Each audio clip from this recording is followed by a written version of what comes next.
For those of you that don't know me, I'm Ken Orr. I'm Deputy Chair of Shooters Fishers Farmers, and I generally come out and speak about biosecurity and fisheries for the party.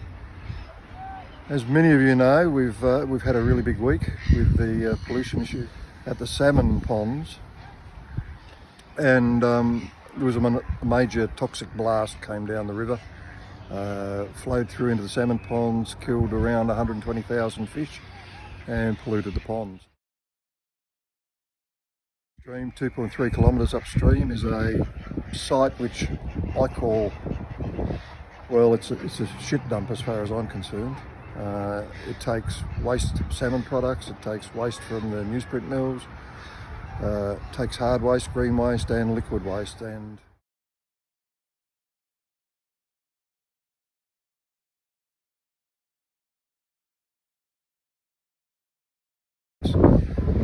whatever it was that came down that river, down the Plenty River, took the oxygen out of the river and the fish basically suffocated. The Plenty River was contaminated with this flow, and we really don't know what happened to the Plenty yet.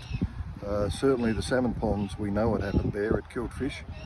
But there are a lot of natives in that Plenty River. We've got native galaxids in there, which are the native trout of Australia. We've got eels, and we've got lovely platypus, which frequent that whole area, and you'll see in the salmon ponds at times.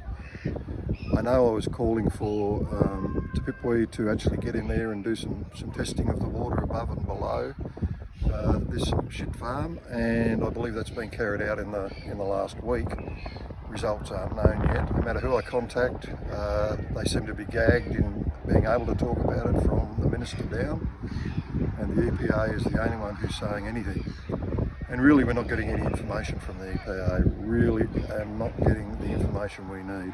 There needs to be transparency with this whole thing.